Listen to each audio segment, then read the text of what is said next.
So Meghan has managed to make this date. Now Harry, not surprisingly, had never heard of Meghan Markle. But he trusted the judgment of his childhood friend Violet, and he was excited to go out. A close friend would later say that one question Harry asked very carefully of Von Westenholz was about Meghan's appearance. Exactly what did he mean about Meghan's background? Her biography on Google was enticing. So he wanted to get all the details. He wanted to find out, does she really look this pretty in real life and all this? Well, apparently, whatever Violet knew, and Violet couldn't have known much. It's not like she and Meghan had known each other that long. Whatever she knew, she passed along to Harry, and it appeased him. He was happy to hear it. And they decided that on the 1st of July, 2016, they would meet. She told Gina that she knew exactly how, during their conversation, that she would assure him that she was the one. And Harry said later, she was the one.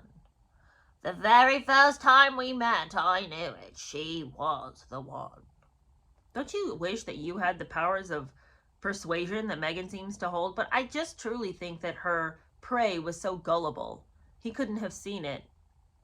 If she had lit a stick of dynamite under his nose, he would have said, what happens next? I mean, he just seemed to have no ability to see around corners. Apparently, they met again at some point. On the 3rd of July, Meghan posted on Instagram a picture of 2 love heart candies. Like, those, I think, the Valentine's Day candies, those chalky, horrible things that say things like kiss me and I love you and be mine. Anyway, she posted a picture of that with kiss me and love hearts in London underneath it. She just met this guy. You guys, let me recall to you her age. 35. 35. This would be galling behavior from a 15-year-old. Like, I'd be like, girl, pull it together. Are you for real right now? You just met this guy and you're posting on your social media, candy hearts, kiss me, love hearts in London. I can't. Okay, so anyway, she doesn't care. She wants everybody to know that, she's up to something in London. Can't say it. Can't say what it is, but it is so good. So, on the morning of July 4th, dressed in Ralph Lauren, she went to Wimbledon. She, of course, made sure to thank Violet for all Violet had done. After watching the match, she drove directly to Heathrow to fly back to Toronto for the filming of Suits. And, of course, she's got to run over to, social media and let everybody know what she's doing. Gutted to be leaving London. Okay, first of all, Americans don't say gutted. That is such a British thing to say. I hate this whole, there's just nothing worse than when an American goes to England.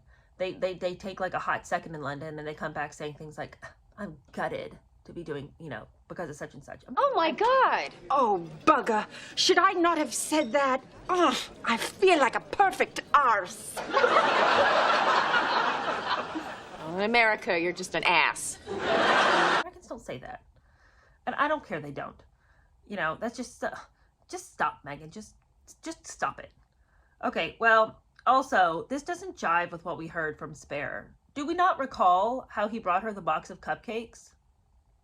And then she just shook them like a maniac, and he had to be like, please don't shake those, they're cupcakes. What's this? Do we recall this? Well, that apparently never happened, because she went straight from the match to fly away back to Canada to go film Suits. So I don't know what Harry's talking about. 2 weeks later, Harry secretly flew to Toronto. Again, another lie in Spare. In Spare, he acts like he could never manage to get across the pond because it's just so hard for him to arrange, to transatlantic travel. It's so difficult for him because he's so important and so famous, and there's just so much protection that has to go into any time he travels. But according to this book, he couldn't get off the plane. All right, so there he is, flying to Toronto. He couldn't go to Meghan's house, and now why would that be? Could it be one chef named Corey? Yeah, they're still together. They're still together. Meghan has not ended it, and of course she wouldn't end that meal ticket. She hasn't secured her second one. She might still need Corey. So she's like, you can't stay with me. And she would have had some coy little innocent, virginal statement about, you can't stay with me. I don't do that kind of thing. She definitely does. But unfortunately, Corey's also in the bed, so it might get a little crowded. So he stayed presumably with Jessica Mulrooney. The situation was quite tricky, but Meghan never had problems managing a tricky situation before, so she's fine with it. Because Meghan had so carefully researched Harry's life, she knew exactly what he needed and who she needed to be to draw him very successfully into her web. She knew exactly what kind of mothering he would want from her. She knew exactly what kind of gentleness she needed to use with him, what kind of firmness she also needed to use with him. She understood that she needed to tell him what to do next. She understood that she needed to bear his burdens. She had to be his problem solver. And she had to make sure that he began to rely on her very quickly to be an emotional support system that he would think he could not do without. Because she had researched his past girlfriends, she knew that he had a sense of paranoia about who he let into his life. He always thought that somebody was going to try to come in and undermine him or get a story on him and all this. And because she realized that, she knew that she needed to negate those fears early on. So she knew all the right things to say. And she knew that it was also incredibly important to encourage him and make him think that she thought he was brilliant, to continually congratulate him on his ambition and on his intelligence and on his care and concern for the environment and for his charities, and build him up. The thing is that works with any man. I mean, it works with any human. Who doesn't want to be told that they are, who doesn't want to hear about their virtues? You know, who doesn't want to be encouraged? But I think that men are particularly susceptible to a woman who understands that if she says things about how much she respects him, I mean, it's like he's like putty in her hands. And there's so many women who use that against men, that little tidbit of knowledge. You know, I'll just continually build him up. And there are just some men who cannot withstand a compliment. Well, she found the one who is the most susceptible to compliments. And so there she is, just working him, playing him like a fiddle is what she's doing. Meghan says, I think that very early on, when we realized we were going to commit to each other, we knew we had to invest the time and energy and whatever it took to make that happen. Now, she knew what she means by that. Of course, that sounds lovely. We were going to invest in each other. No, she's going to make sure that he cannot exist without her. She's going to make him very clingy, and she's going to make him feel like she's the answer to all of his problems. Well, naturally, she could not keep the relationship secret. I mean, of all the people that she has found herself with, this is by far a cut above the rest of her relationships. I mean, she has just been shot into the stratosphere. And Harry had told her to please be quiet about the relationship. You know, he wants to be very quiet. In Spare, he goes on and on and on about how every relationship that he'd ever had that he was excited about got ruined as soon as the media found out about it. Now, that seems to me to be his explanation for why the women in his life finally realized, you know what, you're kind of a loser and I could do better. But according to him, it was always the paparazzi. So he tells Meghan, please don't tell anybody. But of course she doesn't. She doesn't heed his warnings. She goes ahead and she tells her closest Toronto friends. And then, of course, her dad. Over a series of conversations, couple of days in succession, she would reveal a little bit more, until on the third day she finally just said, it's a prince. I'm dating an English prince, and there's only one of them that was eligible. Now, once she realized that she and Harry were a sure thing, she went ahead and gave Corey the boot. She told him that it was over. And, you know, he had no idea what was really happening. He had no idea who she was really having over to the house when he wasn't there. But he was glad that it was finally over because, quite frankly, the final months had been unpleasant. So he packed his belongings, and about mid-July, she just met Harry July 1st, right? So mid-July, she's given Corey the boot. Okay, goodbye. You know, we've been talking about how it should be over. I'm letting you know now it's done. He goes and moves in with his friend, Richard Lambert, who had a bunch of bars and nightclubs. Now that the house is hers, she can have Harry over whenever. Tom Bauer says that coincidentally, during these particular weeks, it just so happened that she was asked questions about Britain on a TV quiz show. I stumbled upon this years ago. And I didn't know at what time she'd been asked these questions, but that didn't even matter to me, because what struck me was how catty she is in this particular interview. And I'll see if I can find it and post it. You know, I'll see if I can find it, and I'll put it in this video, because she is super rude. And when the presenter is asking her some questions, it's just a quiz show. You know, this isn't like your admissions into Harvard if you don't know the answers. She took it really personally that she couldn't answer any of the questions. She wouldn't have looked dumb if she hadn't known, but she looked stupid because her response was so rude. On the quiz show, they asked her if she knew the Cockney rhyming slang apples and pears. Stairs. Obviously, she didn't watch To Serve With Love. If you did, you would know. But anyway, she didn't know that. All right, that's fine. We can give her a pass on that. She also had no idea who the 3 national animals of Britain's kingdoms were: the lion, the unicorn, and the dragon. And she was super dismissive. Here's the thing. Okay, maybe you don't know about the unicorn, maybe you don't know about the dragon, but you don't know about the lion? Really? She's so ignorant. I'm sorry. She is. The things that she doesn't know shock me. They do, because I'm not saying you have to know all the things there are to know in life, but you should know a few vague and general things about other countries. You don't know about the British lion? Have you never seen a standard? What is going on here? You know, like, how do you not know that? Well, she didn't know, and she says on the clip of this show, am I supposed to know that? Well, maybe not now, but hopefully you can figure out what, you know, a little bit more about these people that you're trying to join yourself in union with. What is the national animal of England? Am I supposed to know that? What is the national animal of Scotland? I mean, these questions. What is the national animal of Scotland? I don't know. That's not even a Jeopardy question. What is the national animal of Wales? I can't say that I know. Are these real right now?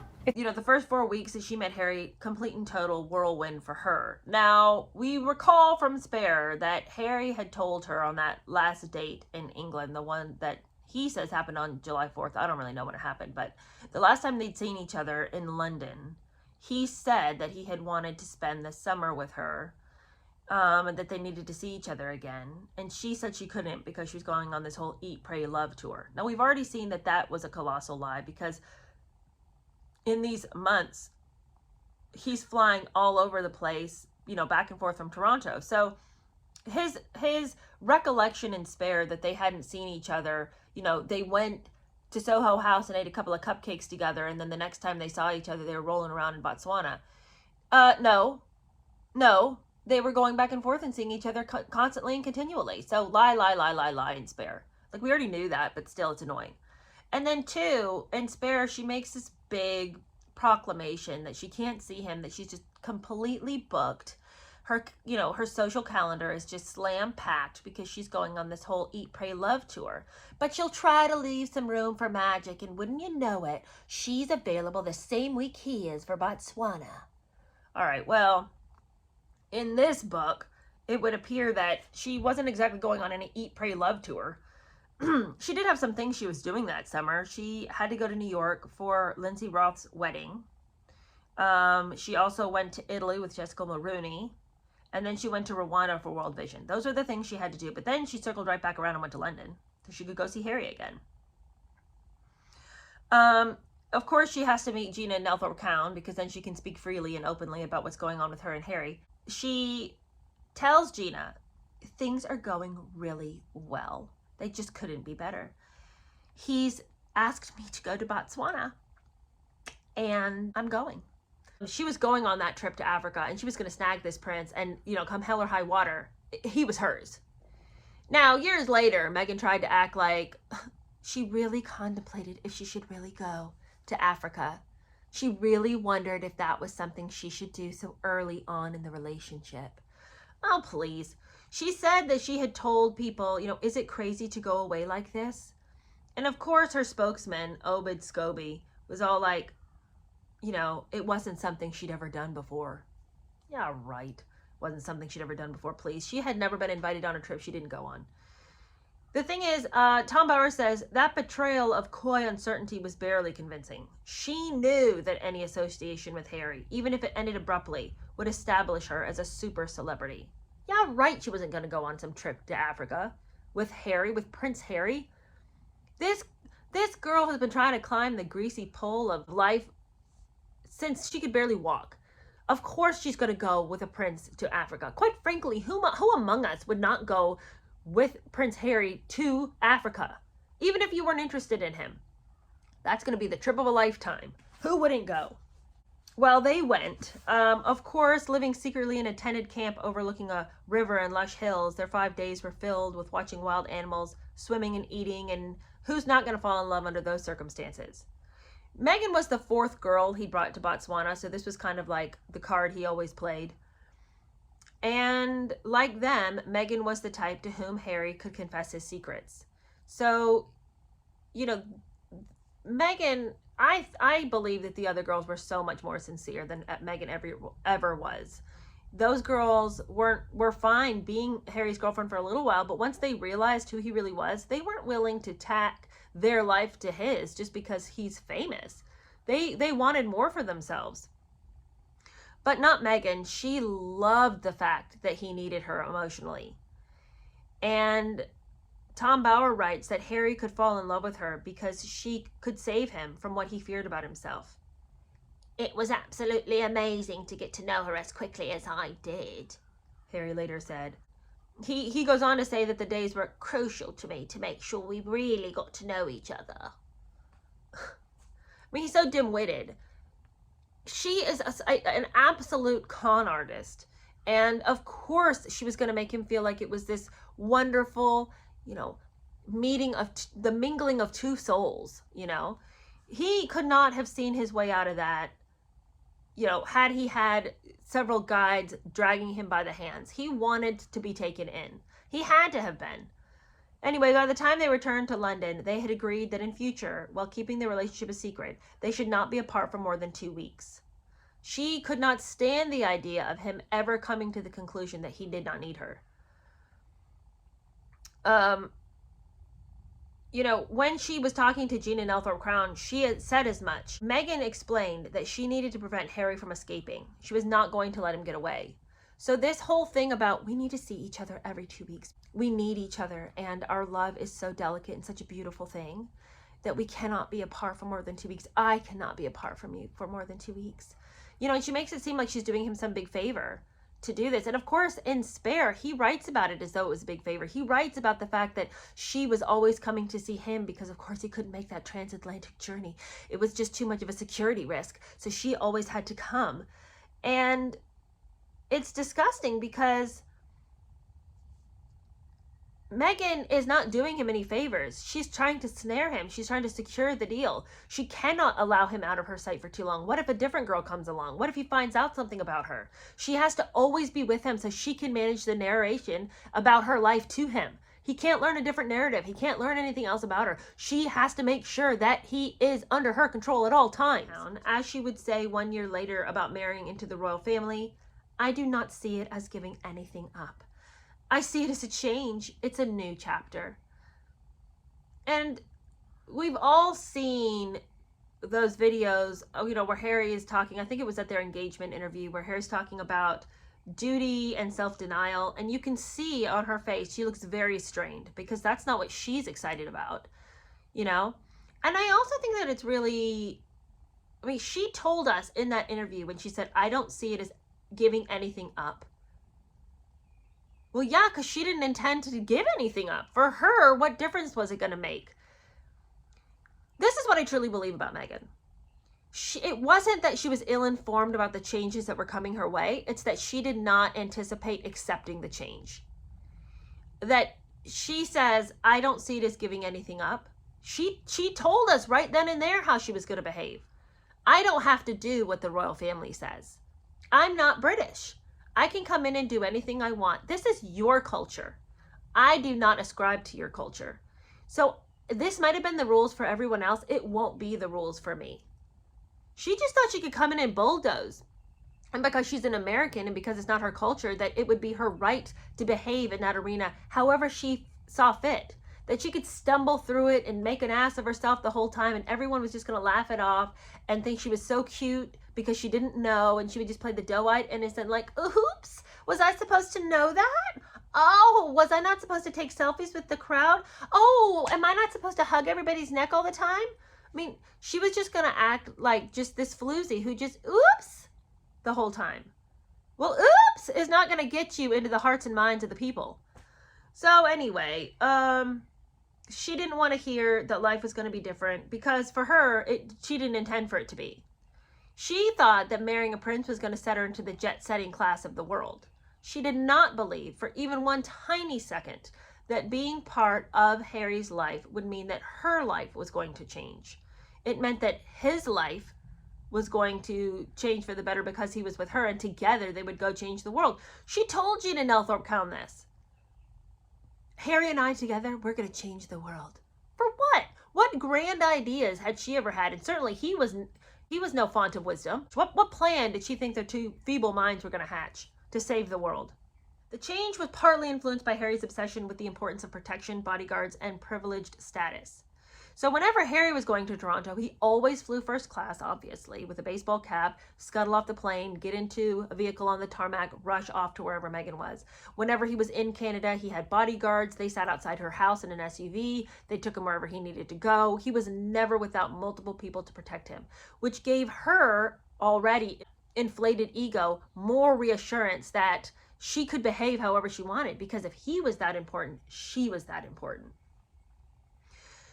Those privileges influenced her reaction to an encounter in the first-class airport lounge on a return trip.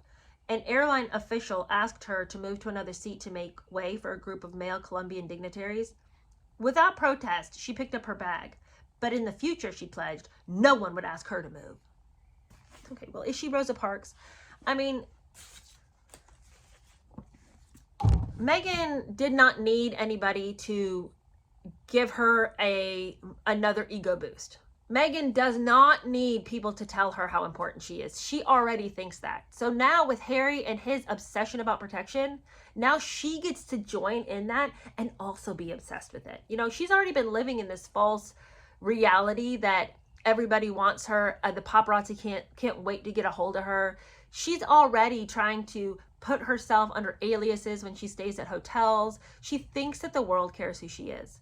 Now that she's with somebody who the world really does care about and who does have, make media attention when he goes places, oh my goodness, her little heart is going pitter-patter. She can't wait to be scared about her need for security. She can't wait to be petrified by paparazzi. She can't wait to be scandalized when she reads her name in the tabloids. So the fact that these two people met each other, what a boiling pot of hot garbage juice their relationship is.